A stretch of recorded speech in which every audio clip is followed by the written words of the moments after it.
Buenas tardes, buenos días o buenas noches, amigos, dependiendo de cuándo y dónde nos estén escuchando. Nosotros estamos transmitiendo desde Caracas, Venezuela, su parte médico, su podcast de salud, producido en Caracas, en Venezuela, para todos ustedes, con temas de actualidad en salud y bienestar que queremos compartir con ustedes para mantenerlos al día y discutir las cosas más relevantes relacionadas tanto con los aspectos frecuentes de la salud como los aspectos que van saliendo de forma novedosa o que están en la actualidad.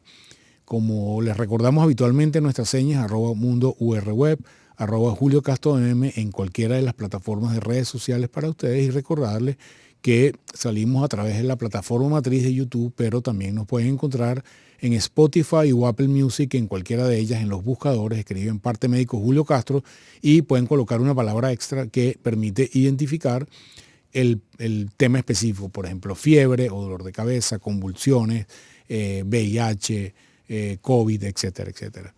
Bueno, amigos, tenemos un nuevo capítulo para ustedes de este Parte Médico. Volvemos con las infecciones respiratorias y queremos darle un update o una actualización de qué es lo que está pasando con influenza en el mundo, porque ha habido de nuevo hace una semana nuevos avisos de casos de influenza en humanos en algunas partes del mundo. En México un caso fallecido recientemente que tuvo mucha publicidad, posteriormente otros casos de unos niños en Australia con mucha publicidad, y quiero decirle por qué hay tanta alaraca en relación al tema de la influenza y un poco explicarle por qué a veces no entendemos por qué hay en aves, por qué hay en mamíferos, etcétera, etcétera. Entonces, esta es una actualización del virus de la influenza para que tengamos un poco de contexto histórico. La gripe de 1918, que fue el mal llamada gripe española, quizás fue la gran última pandemia antes del COVID. Se calcula que la influenza en el 1918, estábamos en plena Primera Guerra Mundial, produjo alrededor de unos 50, 60 millones de fallecidos en el mundo, que era casi la quinta parte del mundo en ese momento. Mató muchas más personas la influenza que la Primera Guerra Mundial. Por lo tanto, la influenza ha sido una enfermedad de vigilancia desde hace muchísimo tiempo, y hay descripciones de grandes pandemias de influenza de aproximadamente 200 o 300 años hacia atrás de este momento. Entonces, por eso el ser humano ha tenido la mala experiencia con influenza en diferentes ocasiones. En el caso de 1918 fue una gran pandemia, ha habido otras epidemias importantes de influenza en el mundo, y además de eso, la influenza estacional, que de alguna manera se produce todos los años en el invierno, otoño-invierno de los hemisferios, se produce en diferentes momentos y produce una epidemia importante que producen ciclos. La relación entre una gran epidemia o pandemia y las epidemias estacionales no está bien entendida en el mundo, pero el conocimiento actual que tenemos es que una vez que el virus de la influenza produce pequeñas mutaciones, que son las que producen las influencias estacionales de todos los años, y produce esas pequeñas pandemias, y cada 80, 90 años se produce gran cambio estructural en la forma como se arreglan los elementos estructurales de la influenza, y pueden producir grandes pandemias, porque al cambiar sustancialmente el virus, que se produce más o menos cada 90, cada 100 años, perdemos nuestra capacidad de responder con anticuerpos. Es decir, al cambiar la estructura del virus de una forma tan importante, nuestro sistema inmune no reconoce que es el mismo virus de la influenza, lo reconoce como un virus nuevo, y al no tener inmunidad previa puede producirse grandes pandemias. Por eso es que tenemos un ciclo de grandes pandemias más o menos de cada 100 años, y tenemos ciclos anuales o bianuales de influenza también. ¿Qué cosas son importantes con la influenza? La primera de ellos es que la influenza es capaz de infectar a diferentes especies animales, tanto animales pequeños como aves, como animales grandes, mamíferos, primates, cuando está el ser humano. Y uno de los elementos más importantes o más peligrosos relacionados con la influenza es que hoy en día tenemos evidencia de que, a pesar de que la influenza empiece, por ejemplo, en los pollos, pueda pasar a otros animales, como por ejemplo los cochinos, los perros, aves de mayor tamaño, mamífero y posteriormente a el ser humano, y puede ir cambiando en esta estructura. Hoy en día también sabemos que el virus puede reagruparse, es decir, a pesar de que empiece influenza en aves, el contacto en la selva o en entornos naturales, puede haber entrecruzamientos de virus de influenza de aves con virus de influenza porcinos, por ejemplo, reestructurarse, y ese nuevo virus puede producir nuevas cepas que puedan ser patógenos para otras especies animales o inclusive para el ser humano.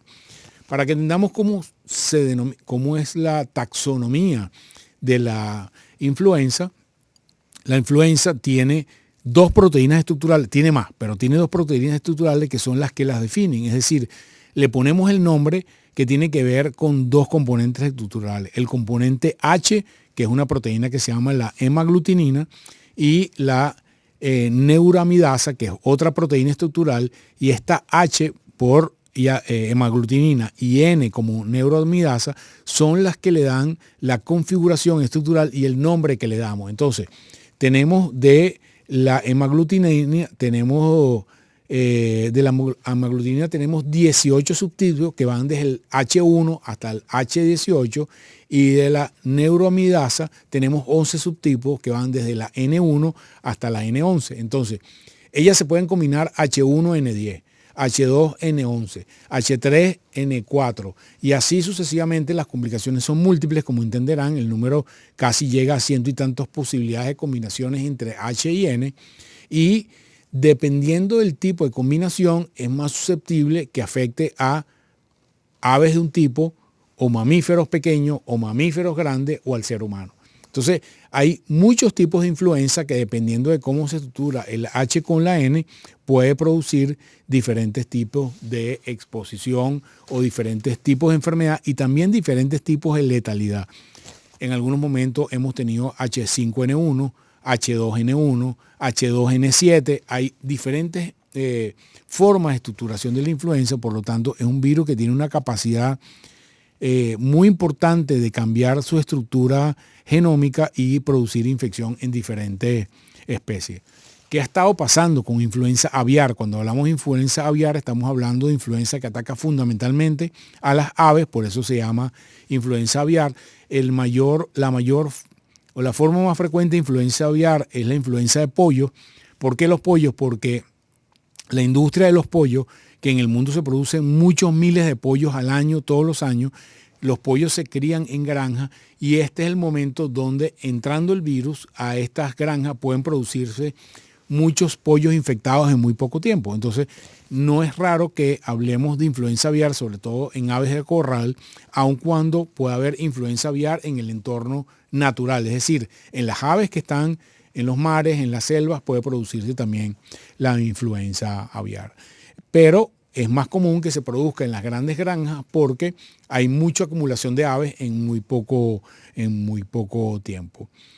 ¿Qué ha estado pasando con la influenza aviar? Ya tenemos 2 años donde, producto probablemente del aumento de la vigilancia a patógenos respiratorios producido por la pandemia del COVID, que hoy en día estamos más pendientes, no solamente los que nos ocupamos de esto, sino las personas naturales o las personas normales empiezan a huir más influenza. No es que ahora hay más influenza caliente, sino que ahora vigilamos más los patógenos respiratorios, y por eso tenemos más noticias de relación a la influenza, pero no quiere decir que haya más influenza aviar en este momento que anteriormente. Hemos tenido influenza aviar en otras épocas, en el 2009, en el 2005, en el 97, etcétera, etcétera. Pero ahorita hablamos más de ello porque estamos mucho más pendientes de esto. Hemos tenido brotes, o se han diagnosticado brotes en América del Norte, Europa y Asia, con brotes esporádicos en algunas otras regiones.